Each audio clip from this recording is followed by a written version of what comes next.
கர்த்தருடைய பரிசுத்த நாமத்திற்கு ஸ்தோத்திரம்.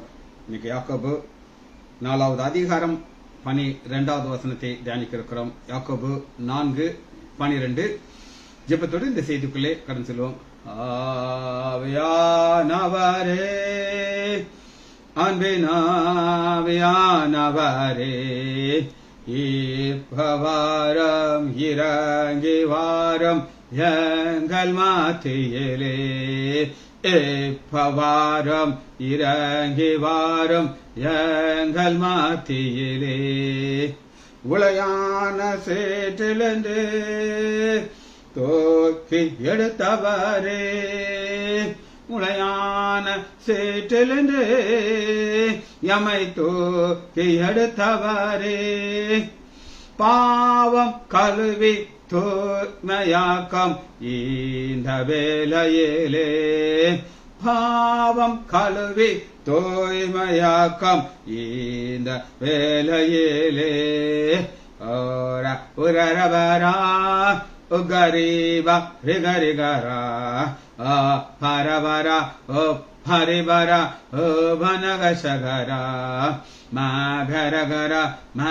ஹரிகர லிகலிக நிகர பாத்மோ தீபினிலே, பாக்தனை தேற்றினீரே, பாத்மோ தீபினிலே பாக்தனை தேற்றினீரே, யானையும் தேற்றி ஆற்றவாரம் இந்த வேளையிலே, யானையும் தேற்றி ஆற்றவாரம் இந்த வேளையிலே, ஓபா ஓபா ஓபரா ஓபரிபா ரிபரிபரா பரபரா ஓ ஹரிவரா ஓ பனகசகரா, சீனாய் மலையினிலே இறங்கி வந்தவரே, சீனாய் மலையினிலே இறங்கி வந்தவரே, ஆத்மதாகம் தீர்க்கவாரம் இந்த வேளையிலே,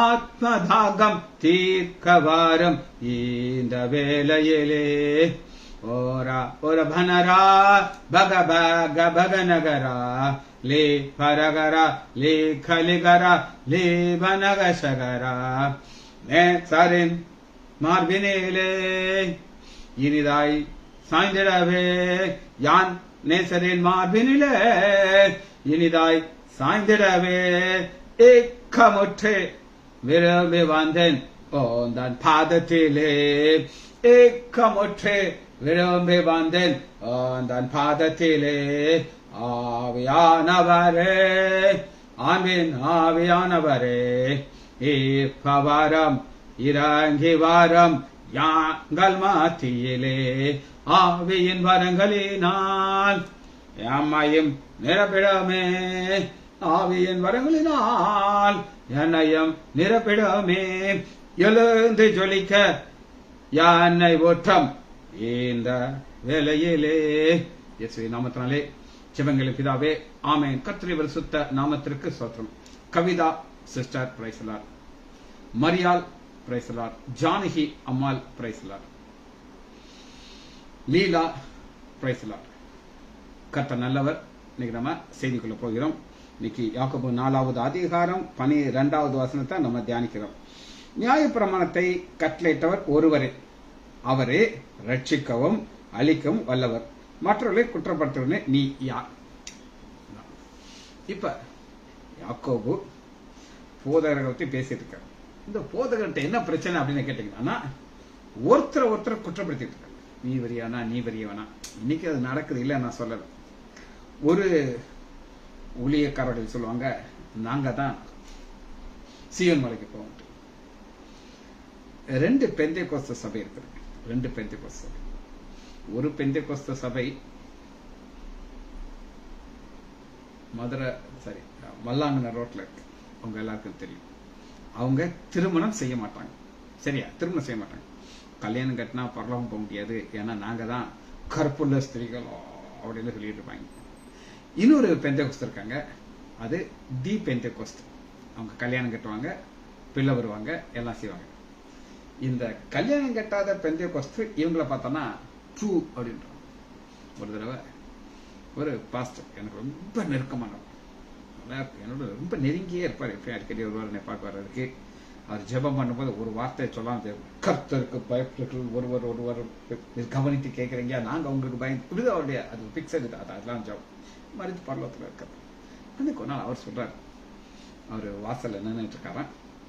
இந்த கல்யாணம் கட்டாத பெந்தேகோஸ்து மக்கள் அந்த சபையில இருந்து கொஞ்சம் பேர் பாஸ்டர் இறங்கி முன்னாடி போறாராம். இவர் பிரைஸ் எல்லாம் வைக்கிறாராம், போறாராம். அவர் சொல்லி வச்சிருக்கிறார், சார் நாங்களும் பாஸ்டர், அவரும் பாஸ்டர், அவங்க கல்யாணம் கட்டாத பாஸ்டர், நாங்க கல்யாணம் கட்டின பாஸ்டர், மூஞ்சி சிரிக்கிட்டு போறார் சார். இது டைரக்டா குற்றப்படுத்துறது இல்ல, ஒரு பிரைஸ் எல்லாம் சொல்லி எப்படி இருக்கீங்க சொல்லி 2 வார்த்தை சொல்லிட்டு போனாங்க. இதுதான் குற்றப்படுத்துற காரியம். இப்படி சகோதரருக்குள்ள குற்றம் நடந்துகிட்டு, அதனாலதான் யாக்கோபு இப்ப பார்த்தாரு, நம்ம ஒரு ஆளை கூட்டிட்டு வர போறோம், அவரை பார்த்தா எல்லாம் பயப்படுவாங்க. அது யார் அப்படின்னா வாசிப்போம். யாக்கோபு 4வது அதிகாரம் 12. நியாயப்பிரமாணத்தை கட்டளையிட்டவர் ஒருவரே. நியாயப்பிரமாணத்துல நேற்று நான் உங்களுக்கு ஒரு வசனம் சொன்னேன். நியாயப்பிரமாணத்துல லேவிகாரத்துல நீ உன்னை நேசிப்பது போல பிறனை நேசி, எப்படி நினைக்கணும், பிறனை நேசிக்கணும், குற்றப்படுத்தக்கூடாது. அந்த சொன்னவரை பிக்சருக்கு கொண்டாடுறாரு. கொண்டாந்து நியாயப்பிரமாணத்தை கட்டளையிட்டவர் ஒருவர். சரி, இப்ப அந்த கட்டளையிட்டவரை பார்த்துட்டு 2வது செக்ஷன் என்ன இருக்குது அப்படிங்கிற அதே நான் உங்களுக்கு காமிச்சிருக்கேன். அவரை ரட்சிக்கவும் அழிக்கவும் அல்ல, ரட்சிக்கவும் அழிக்கவும். எதை ரட்சிக்கிறது எதை அழிக்கிறாங்க நம்ம பார்க்க போறோம். இதான் எனக்கு செய்தி ரொம்ப இன்ட்ரெஸ்டிங்கா இருக்கும். அதுங்க இந்த பைபிள் ஸ்டடியில் என்ன ஒரு பெரிய ஆச்சரியம்னா, நம்ம இந்த ஒரு வசனத்தை பிச்சு பிச்சு பிச்சு பிச்சு படிப்போம். வழக்கமா யாக்கோபு 4வது அதிகாரத்தை வாசிச்சு படிக்கிறதுக்கு எனக்கெல்லாம் 3 நிமிஷத்துல பிடிச்சிருவேன். கட்ட கட்ட கட்ட கட்ட. உங்களுக்கு அவ்வளவு நேரம் வாசிக்கிற எவ்வளவு நேரம் ஆகும். ஆனா ஒரு வசனத்தை டிசெக்ஷனா நாங்க டெட் பாடியை அறுத்து பார்ப்போம். அதே மாதிரி நம்ம வசனத்தை அறுத்து பார்க்க போகிறோம். முதல்ல இந்த நியாயப்பிரமாணத்தை கட்டளையிட்டவர் ஒருவர். அவர் எப்ப கட்டளையிட்டார் பார்க்க போறோம். யாத்திராகமம் 19வது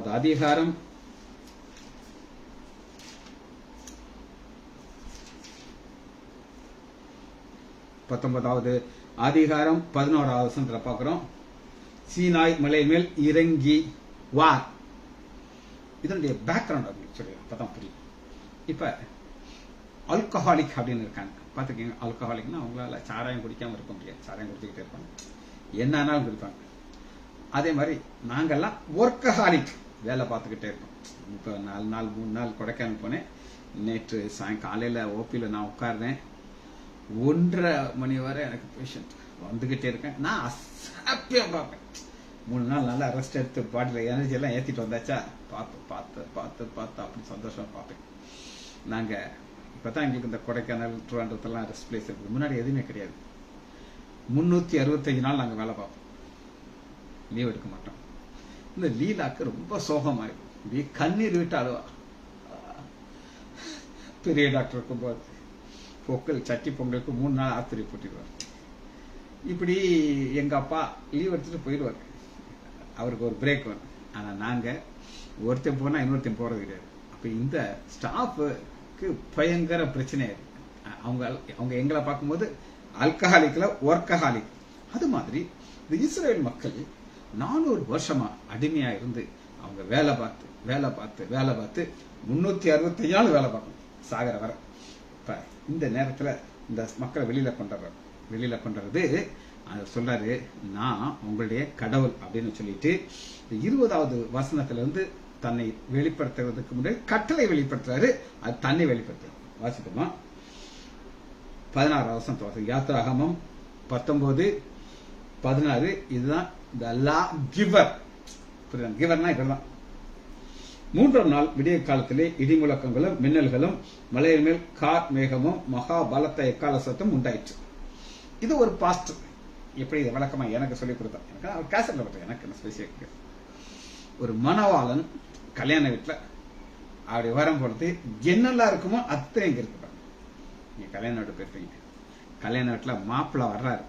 மாப்பிள்ள வந்த உடனே என்னெல்லாம் சத்தம் வருங்கிற இங்க காட்டுறாரு.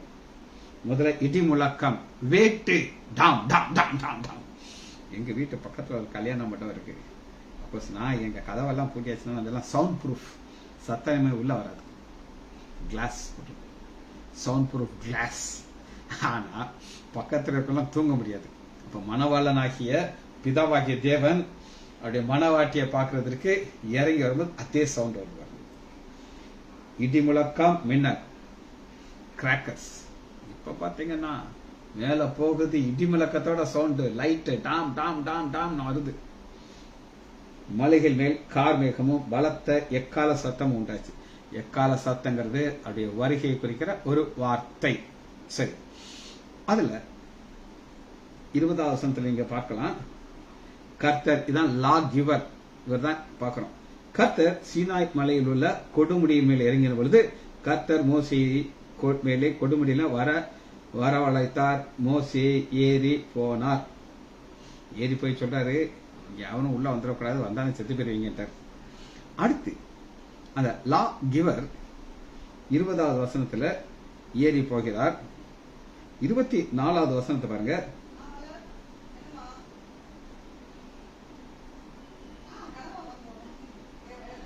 இருபதாவது அதிகாரம் 24வது வசனத்துல ஆண்டவர் ஒரு உன்னை ஆசீர்வதிப்பேன். இந்த லா கிவர்,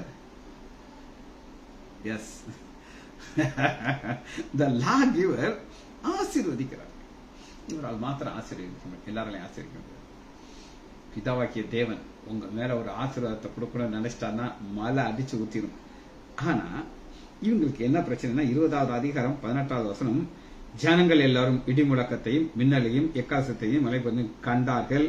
அதை கண்ட ஜனங்கள் பின்வாங்கி தூரத்திலே நின்று மோசேட்ட சொல்றாங்க, மோசே நீ போ, நாங்க போக மாட்டோம். இங்க போனா நீ செத்து போனா எங்களுக்கு பிரச்சனை இல்லை, ஆனா நாங்க என்ன செய்ய பார்த்து போக மாட்டோம்.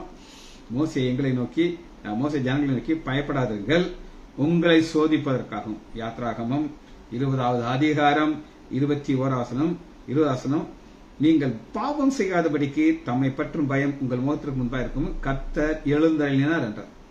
எழுந்தருளினார்.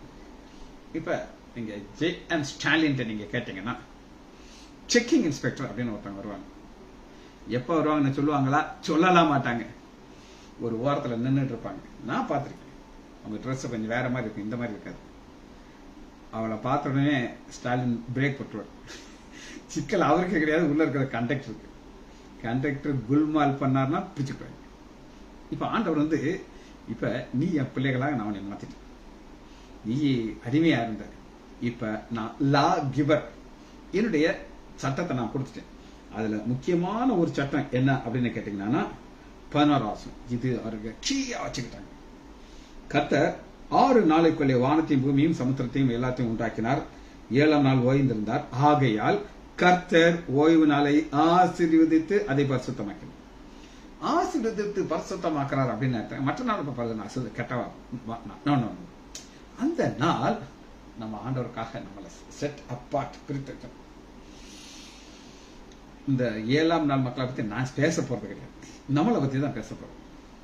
அன்னைக்கு நம்ம வேலை செய்யலாமா செய்யக்கூடாதா அப்படின்னு நீங்க கேட்டீங்கன்னா, செய்யலாமா செய்யக்கூடாதா, இதுக்கு நான் ஒரு விளக்கத்தை சொல்றேன். இஸ்ரவேல் மக்களுக்கு அந்த 7ஆம் நாள் மட்டும்தான் ஓய்வு நாள். அன்னைக்கு மட்டும்தான் ஆலயத்துக்கு போவாங்க, அன்னைக்கு மட்டும்தான் ஜெபம் பண்ணுவாங்க, அன்னைக்கு மட்டும்தான் யெகோவா தேவனை வணங்குவாங்க. மற்ற நாள் வேலை செய்வோம். ஆனா நமக்கு அப்படி கிடையாது. நமக்கு ஓய்வு நாள் கிடையாது. கிறிஸ்தவ வாழ்க்கையில ரெஸ்ட் கிடையாது. கொடைக்கானல் போறிய, அங்கேயும் ஆண்டவர் துதி, அங்கேயும் ஜெபம் பண்ணு, அங்கேயும் மெசேஜ் கொடு, அங்கேயும் உட்காந்து வேதத்தை எழுது. அதுதான் ஓய்வு இல்லாத ஓய்வு நாள். நமக்கு 365 நாள் நம்ம வேலை செய்யறோம், ஆண்டவரை துதிக்கிறோம். ஒரு தடவை என்னை சந்திக்க எங்க ஆலயத்திலிருந்து ஒருத்தர் வந்தார். வயதானவர், இது சீனியர். என்னை குற்றப்படுத்துறதுக்காக வந்தார். அவர் முதவே நான் அப்பதான் அங்க ரட்சிக்கப்பட்டு கொஞ்சம் ஆவிக்குரிய வாழ்க்கையில வளர்ந்துகிட்டு இருக்கேன். எங்களை சந்திக்க ஃபர்ஸ்ட் கொஸ்டின், டாக்டர் நீங்கள் ஞாயிற்றுக்கிழமை ஓய்வு நாள் அன்னைக்கு ஏன் வேலைக்கு போகிறீர்கள்? நீங்க முழங்கால் போட்டு ஜெபம் பண்ணிக்கிட்டு ஆண்டவரை துதிச்சுக்கிட்டு இருக்கோம், நீங்க வேலைக்கு போகக்கூடாதுல அப்படின்னாரு. நான் சொன்னேன், ஞாயிற்றுக்கிழமை அவருக்கு ஒரு பேரன் இருக்கான், அது டாக்டர் தான் டெலிவரி பார்த்தாங்க. அவனுக்கு ஒரு 6-7 வயசு தான். அந்த நேரத்தில் உங்க பேரன் கட்டில் மேல இருந்து கீழே விழுந்து ஞாயிற்றுக்கிழமை கை உடைஞ்சு தொங்கிட்டு வரான்.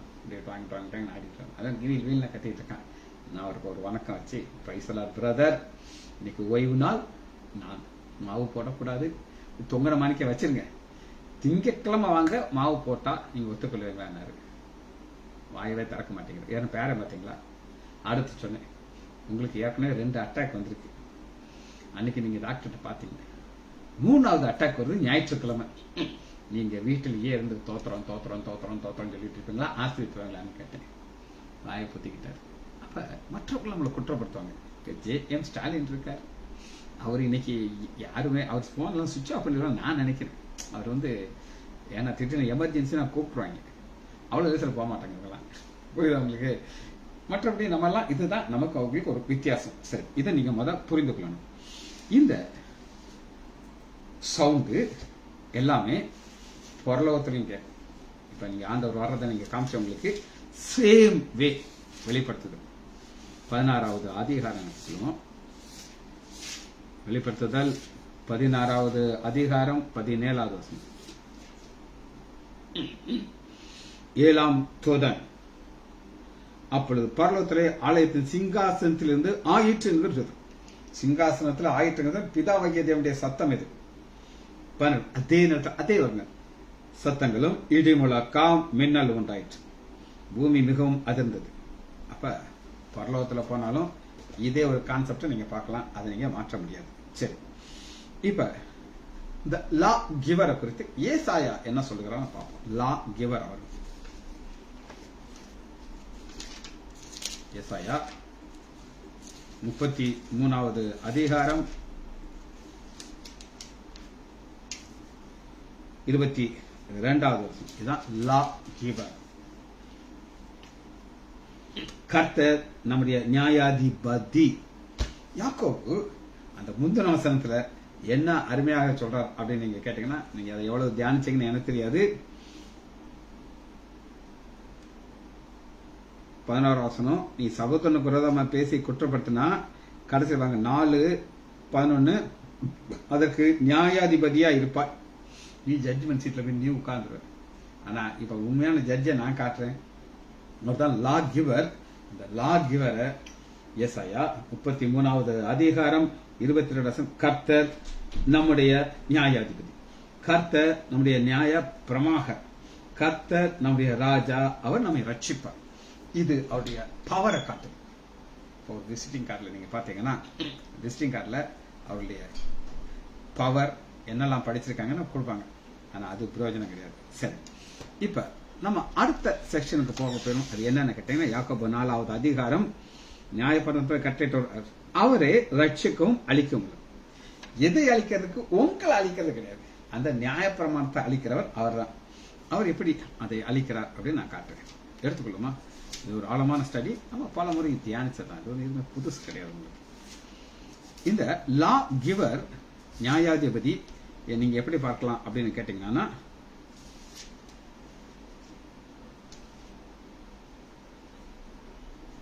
எடுத்துக்கொள்ளுங்க ரோமர் எடுத்துக்கொள்ளுங்க.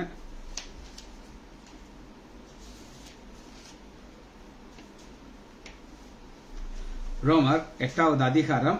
அந்த லா கிவர் எப்படி அதை அழிக்க வல்லவராக இருக்கிறார், இது நம்முடைய ஆண்டவராகிய இயேசு கிறிஸ்து. ரோமர் 8:1 நான் வாசிக்கிறேன். நமக்கு பெரிய ஆசீர்வாதம் என்ன அப்படின்னு கேட்டீங்கன்னா, ஆனபடினால் கிறிஸ்து இயேசுப்பட்டவர்களாக இருந்து மாமிசத்தின்படி நடவாமல் ஆவியின் ஆக்கனின் தீர்ப்பு. நமக்கு ஃபர்ஸ்ட் அக்கனி கடல் தீர்ப்பு கிடையாது. காரணம் என்ன, நம்ம கிறிஸ்து இயேசுக்குள்ள இருக்கோம். அடுத்து பாருங்க, கிறிஸ்து இயேசுவினால் ஜீவனுடைய ஆவியின் பிரமாணம் பாவ மரணம் என்படைய பிரமாணத்தில் பிரமாணம் சட்டம். இந்த லா கிவர் கொடுத்த லா என்ன செய்யணும், உங்களை கொல்லும். ஒரு தவறு செஞ்சாச்சுன்னா போதும், கல்லெறிஞ்சு கொண்டு விடுவாங்க. நம்ம மேல எத்தனை கல் விழுந்திருக்குமோ நமக்கு தெரியாது. ஆனா மாமிச பாருங்க, இயேசு கிறிஸ்துவினாலே லா கிவர் தன்னுடைய குமாரனை பிக்சருக்குள்ள கொண்டாடுறோம். ஹாஸ்பிட்டல்ல அண்ணன் பையன் வந்துட்டார், ஏதாவது முக்கியமான ஒரு பிரச்சனை, நெஷல கூப்பிட என்ன ஆயிடுச்சு தப்பா ஆயிடுவான். நான் பாத்துக்கிறேன், நீங்க போங்க நான் பாத்துக்கிறேன். அன்னைக்கு ஒரு கேஸ் கொஞ்சம் பேட் ஆயிடுச்சு, பிரீதிங்ல கொஞ்சம் வந்துச்சு. இது ஏன் செக்ஷன், நீங்க கவலைப்படாம போத்து நான் பாத்துக்கிறேன். பேஷண்ட்டை கொண்டு போனா ஐசி கூட்டு போனா ஒரு காமத்துக்கு நல்லா ஸ்டேபிள் ஆயிடுச்சுங்க, நீங்க கவலைப்படாங்க சித்தப்பாட்டா. இப்ப அவர் பிக்சருக்குள்ள வந்து இல்லைன்னு நான் என்ன செய்யணும்னா பொக்குன்னு போகணும், ஐசியில் கொண்டு போய் இவன் ஐசி ட்ரைனிங் எடுத்துருக்காரு அவருக்கு, புரியுது அவங்களுக்கு. இப்ப அது போல ஏசு கிறிஸ்து இவனையும் நான் ஒன்னாச்சு கொண்டு வரல, ஒரு உதாரணத்துக்கு சொல்றேன். இங்க பாக்குறோம், கிறிஸ்து இயேசுனாலே ஜீவனுடைய ஆவியின் பிரமாணம் என்னை பாவ மரணம் என்று பிறந்தது. அது எப்படி? மாமிசத்தினாலே பலவீனமா இருந்த ஜீவ ஆவியின் பிரமாணம் பாவ பிரமாணம், ரெண்டு பிரமாணம், ரெண்டு லா. இந்த ரெண்டு லா எப்படின்னு கேட்டீங்கன்னா, ஒரு லா ஒரு உதாரணம் சொல்ல, கிராவிட்டி. பாவ மரணங்கிறது கிராவிட்டி. ஒரு கல்லை தூக்கி போடுறீங்க, அது உங்களை கீழே இழுத்து கொண்டு பாவ மரணம். ஆனா ஜீவ பிரமாணம் என்னதுன்னா, அது நம்மளை அப்படியே பரலோகத்தை கொண்டு போயிடும். கல்லை தூக்கி எரிச்சா மேல போகுமா கீழே வரணுமா? போகும், ஆனா கீழே வந்துடும். ஆனா இந்த கல்லை கீழேயே கொண்டாடாம மேல கொண்டாடுறதுக்கு ஒரு டெக்னிக்கை கண்டுபிடிச்சாங்க. அது யார் கண்டுபிடிச்சாங்கன்னா ரைட் சகோதரர்கள். அவங்க தான் பிளைனை கண்டுபிடிச்சாங்க. அவங்க பார்க்கறான், என்னடா இந்த பறவைகள்லாம் ஸ்டைலா பறக்குது, நம்ம ஏன் பறக்க முடியலன்ட்டு. அப்ப நிறைய பேர் இந்த விங்ஸ் மாதிரி வச்சு வேற இப்படி இப்படி ஆட்டி பார்த்தாங்க, விழுந்து செத்து போயிட்டாங்க. ஆனா இவன் பார்த்தா இதுல சொல்லி வராது, ஒரு பிளைன் கண்டுபிடிச்சாங்க. கண்டுபிடிச்சு ப்ரொப்பலர் வச்சாங்க. ப்ரொப்பலர் வச்சுட்டு உள்ள இன்ஜின் வச்சான். இன்ஜின் வச்சுக்கிட்டு அதை பேஸ்ல ஸ்வாங்கன கொண்டு போனா அது போக ஆரம்பிச்சிச்சு. இப்ப ஒரு பிரமாணங்கிறது கல்ல போட்டா கீழே வரணும், ஆனா இன்னொரு பிரமாணம் என்ன செய்யுது, சல்லுன்னு மேல போகுது. அதைத்தான் இங்க நம்ம பார்க்கிறோம். ரோமர் 8வது அதிகாரம் அது எப்படி? 3வது, மாமிசத்தினாலே பலவீனமா இருந்த நியாயப்பிரமாணம் செய்யக்கூடாதது. மாமிசத்தினாலே பலவீனமா இருந்த நியாயப்பிரமாணம் அப்படின்னா என்ன அர்த்தம்னா, இது காட் ஸ்டாண்டர்ட். இப்ப சாலோமன் தேவாலயத்தில் ஜெபம் பண்ணும்போது வெவ்வேறமா ஜெபம் பண்றாரு. ஆண்டவரே, பாவம் செய்யாத மனுஷன் ஒருத்தரும் இல்லையே. ஏன்னா அவருக்கு நம்மளை பத்தி நல்லா தெரியும், பாவமே செய்யாத, அதனால நீங்க கொஞ்சம் யோசிச்சு எங்களை பார்த்துக்கோங்கன்னு அப்படி சொல்லி ஜெபிக்கிறார். அதுபோல இங்க மாமிசத்தினால பலவீனமா இருந்த நியாயப்பிரமாணம்னா அது யாரையும் கை கொள்ள முடியாது. So high standard. இப்ப ஒரு உதாரணத்துக்கு ஒரு இங்கிலீஷ் இருக்கு. எனக்கு இங்கிலீஷ் பேச தெரியுமா? கொஞ்சம் பேச தெரியும், ரொம்பலாம் தெரியாது. அதுவும் சில இந்த ஹை ஆஷ்புஷ் இஷ்புஷ்னு சொன்னா மண்டல எதுவுமே புரியாது. ஆனா ஒரு பிரிட்டிஷ்ல இருந்து, அதாவது இங்கிலாந்துல இருந்து ஒரு இங்கிலீஷ் டீச்சர் வருது. அது இங்கிலீஷ் பேசினா எப்படி இருக்கும்? ஒரு கிராமர் மிஸ்டேக் இருக்காது, ஒன்றும் இருக்காது. ஆனா நம்ம காலேஜில் வந்து நம்ம ஸ்கூல்ல உட்காந்து நம்ம ஆஸ்பத்திரியில் உட்காந்துட்டு ஒரு கிளாஸ் எடுத்தாலும் நமக்கு மண்டையில ஏறாது. அது வேற ஸ்டாலின் போக்குவரத்து. இது விவரமான மனுஷன் அவரு, சரி அது இருக்கட்டும். அப்ப ஒரு பர்டிகுலர் ஸ்டாண்டர்ட்னு ஒன்று இருக்குது. அந்த ஸ்டாண்டர்ட் எல்லாருக்கும் கிடைக்காது. ஆனா அந்த ஸ்டாண்டர்டை குறைக்க முடியாது, ஏன்னா அதான் காட் ஸ்டாண்டர்ட். இப்ப எக்ஸாம் வைக்கிறாங்க, நமக்கு மண்டையிலே ஏறாது. அப்ப கடவுள் வந்து என்ன செய்ய முடியாது, அவர் தான் எக்ஸாம் கண்டக்ட் பண்றாரு. இப்ப என்ன செஞ்சாருன்னா, அந்த லேடி தமிழ் இங்கிலீஷ் டீச்சர் பையன் அனுப்புது. பையனுக்கு எவ்வளவு நாலேஜ் இருக்கும்? அம்மாவுடைய நாலேஜை விட சுப்பீரியர் நாலேஜ் இருக்கும். நம்ம பேப்பர் ஷீட் எடுக்கிறாரு, கட்ட கட்ட கட்ட கட்ட எழுதுறாரு, போய்கிட்டே இருக்காரு. எவ்வளவு மார்க் கிடைக்கும்? ஃபுல் மார்க் கிடைக்கும். இதைத்தாங்க நம்ம பார்க்கிறோம். 3வது ரோமர் 8:3, மாமிசத்தினால பலவீனமான இந்த நியாயப்பிரமாணத்தை செய்யக்கூடாததை தேவனே செய்யும்படிக்கு தம்முடைய குமாரனை பாவ மாமிசத்தின் சாயலாகவும் பாவத்தை போக்கும் பலியாகவும் அனுப்பி மாமிசத்தினாலே பாவத்தை ஆக்குனார். மாமிசத்தினாலே அவர் மாமிசத்துல வந்து முடிச்சிட்டார். அதனாலதான் யாக்கோபு என்ன சொல்லுகிறார் அப்படின்னு கேட்டீங்கன்னா, இதான் நம்ம தியானிக்கிற வசனம். யாக்கோபு 4வது அதிகாரம் 12வது வசனம், நியாயப்பிரமாணத்தை கட்டளையிட்டவர் ஒருவரே, அது பிதாவாகிய தேவன். அவரே ரட்சிக்கவும் அழிக்கவும் வல்லவர். மற்றவர்களை குற்றப்படுத்துகிற நீ யார்? ரட்சிக்கவும் அழிக்கவும் வல்லவர். இப்ப எதை அழிக்கணும் அப்படின்னு கேட்டீங்கன்னா, நியாயப்பிரமாணத்தை அழிக்கணும். ஏன் நியாயப்பிரமாணத்தை அழிக்கணும் அப்படின்னு நீங்க கேட்டீங்கன்னா, அந்த நியாயப்பிரமாணம் போயிட்டு அடுத்து ஒரு சுப்பீரியரான ஒரு பிரமாணம் வரணும். இதை நீங்க எப்படி பார்க்கலாம் அப்படின்னு கேட்டீங்கன்னா, இது ஒரு பவுல் ஒரு அழகான ஒரு ஓமையை காட்டு வாசிப்போமா? ரோமர் 7வது அதிகாரம் 1 வசனம். நியாயப்பிரமாணத்தை வச்சு அழகா சொல்றாரு. இப்படி ஒரு யாராலையும் கொண்டு வர முடியாது. நியாயப்பிரமாணத்தை அறிந்தவர்களோடு பேசுகிறோம். நமக்கு நியாயப்பிரமாணம் தெரியுமா? நமக்கு தெரியாது, பைபிள் தான் தெரியும். ஆனா இப்ப யாக்கோபு வாழ்ந்த நாட்கள்ல அதுதான் இருந்துச்சு, அவங்களோட தான் பேசுறாரு. சகோதரரே, ஒரு மனுஷன் உயிரோடு இருக்கும் பொழுது நியாயப்பிரமாணம் அவனை ஆளுகின்ற அறிவில்லை. ஒரு மனுஷன் என்ன அர்த்தம்னா அது ரொம்ப கேர்ஃபுல்லா இருக்கணும். இதை நம்ம தப்பு பண்ணிடக்கூடாது. ஏன்னா ஒன்றில் போச்சுன்னா எல்லாம் சேர்ந்து போச்சு. அதுக்கு ஒரு உதாரணம் சொல்ல என்னன்னா, அது என்ன, புருஷனை உடைய ஸ்திரீ, அதாவது மாப்பிள்ள இருக்காரு, அதான் மகா மோசமானவன், குடிகார, குடிச்சிட்டு வந்து அடின்னு அடிப்பான், சிகரெட் பட்டை வச்சு கையில எல்லாம் புசுக்கும், என்னென்னலாம் முடியுமோ அந்த பொண்ணை நாஸ்டி பண்ணுவான். ஆனா கல்யாணம் கட்டியாச்சு, ஒன்றும் செய்ய முடியாது. அதுவும் சகிச்சுக்கிட்டே இருக்குது. ஒரு நாள் அவன் செத்து போயிட்டான். அப்புறம் அவளை அடிக்க முடியுமா? அடிக்க முடியாது. இப்ப புது புருஷன் வர்றார். அந்த புருஷன் வரனா ஆண்டவராகி இயேசு கிறிஸ்து. ஆனா அந்த புது புருஷன் நியாயப்பிரமாணம் இருக்கும்போது ஒன்றும் செய்ய முடியாது. நியாயப்பிரமாணம் சாகணும். நியாயப்பிரமாணம் சாகுமா? நியாயப்பிரமாணம் சாக முடியாது. அது கடவுளுடைய கட்டளை இல்லை. அதனால இப்ப யார் சாகணும்? இந்த ஸ்திரீ தான் சாகணும். அம்மா செத்து போச்சு, டெட் பாடி. இந்த டெட் பாடி மேல அந்த லாக்கு ஆக்ஷன் கிடையாது. அப்படிதான் செத்து போச்சு ஒரு பொம்பளை, ஏன் இன்னைக்கு நீ விபச்சாரம் செய்வதா, அதே செத்து போய் கிடக்குது. அதைத்தான் பவுல் ஒரு அழகா சொல்லுகிறார். இப்ப நான் உங்களுக்கு சொல்லிட்டேன், இப்ப நான் விளக்கமா சொல்றேன், இப்ப வாசிக்க புரியும். அதப்படியெனில் புருஷனுடைய ஸ்திரீ தான் புருஷன் உயிரோடு இருக்கும்போது நியாயப்பிரமாணத்தினுடைய அவனுடைய நிபந்தனைக்கு உட்பட்டு இருக்கலாம். நியாயப்பிரமாணம் என்னென்ன சொல்றதோ அந்த ஸ்திரீ கேட்கணும். புருஷன் மரித்த பின்பு புருஷனை பற்றிய பிரமாணத்தை விடுதலையாக்கணும். குடியாரன் செத்து போயிட்டானா இப்ப அவன் அடிப்பானா? அடிக்க மாட்டான். ஆகையால் புருஷனை உடைய ஸ்திரீ அவன் வேறொரு புருஷனை விவாகம் பண்ணினால் விபச்சரி எனப்படுவார். புரியுதா? அதனால ஒரு ஆள் சாகணும். புருஷன் மரித்த பின்பு அவள் அந்த பிரமாணத்தில் விடுதலை, வேற ஒரு புருஷனை விவாகம் பண்ண விபச்சரி. அது போல இந்த ஓமையை சொல்லிக்கிட்டு இப்ப பவுல் மேட்டருக்கு வர்றாரு. என் சகோதரரே, நீங்கள் மரித்ததிலிருந்து எழுந்தது போல கிறிஸ்துவிலும் வேறொரு, நீங்க மறிக்கணும். ஏன்னா நான் மறிக்கிறது. ஆண்டவராக இயேசு சொல்றாரு, ஒரு எழுத்து சுழி கூட மாறாது, அது தேவனுடைய கட்டளை. ஆனா யார் மறிக்க முடியும்? நீங்க மறிக்கணும். நம்ம எப்படி மறிப்போம்? பாவத்துக்கு மறிக்கிறோம்.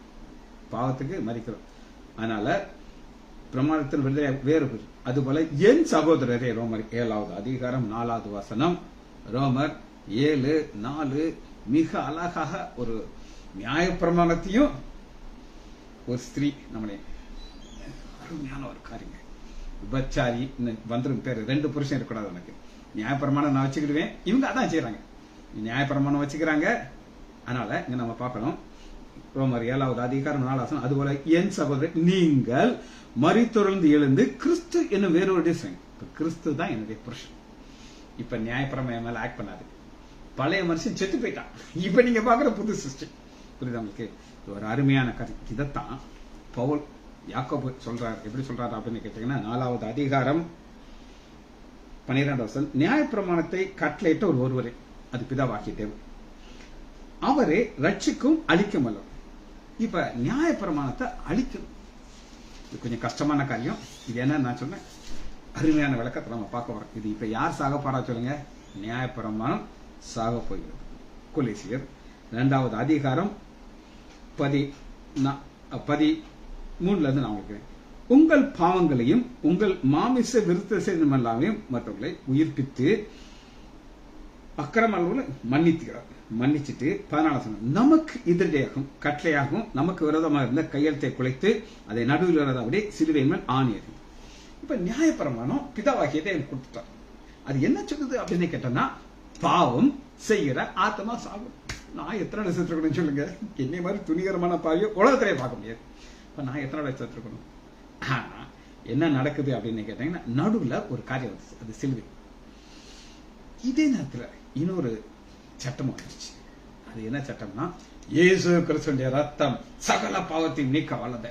அப்பா இங்க பாருங்க, எது கேன்சல் பண்ணுது அப்படின்னு பிதாவாகிய தேவன் வந்து ஒரு கையெழுத்து போட்டுட்டார். அது என்ன கையெழுத்து அப்படின்னு கேட்டீங்கன்னா, கொலோசியர் 2வது அதிகாரம் 14, நமக்கு எதிரடையாகவும் கட்டளையாகவும் நமக்கு விரோதமாக இருந்த கையெழுத்து. எனக்கு விரோதமாக என்ன இருந்துச்சு? பாவம் செய்கிற ஆத்மா சாகும், நீ சாகணும். ஆனா ஆண்டவராகிய கஷ்டம்.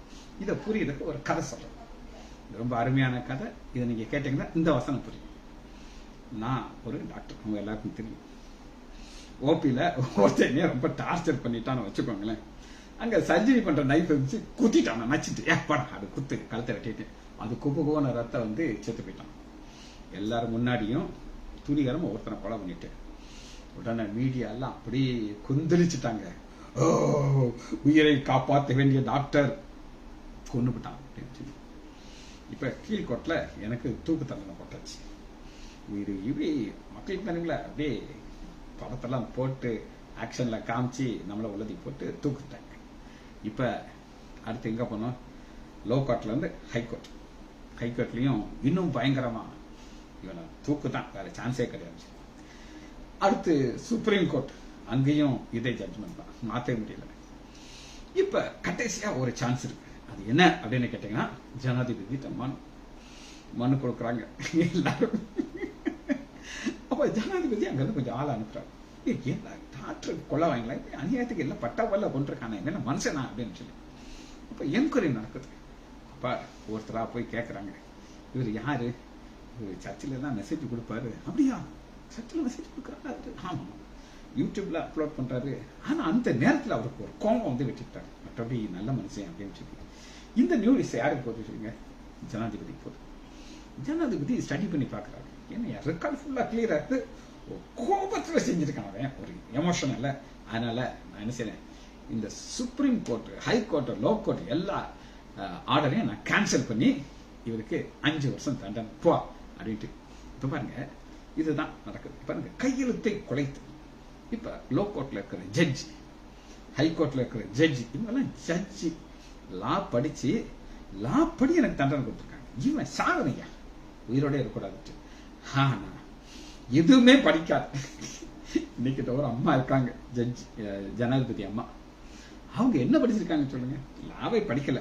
ஆனா அதுக்கு ஒரு பவர் இருக்குது, மரண தண்டனையை கேன்சல் பண்ற பவர் இருக்குது. அதுபோல பிதாவாகிய தேவன் போட்ட மரண தண்டனை என்ன அப்படின்னு கேட்டீங்கன்னா, பாவம் செய்கிற ஆத்மா சாகும்.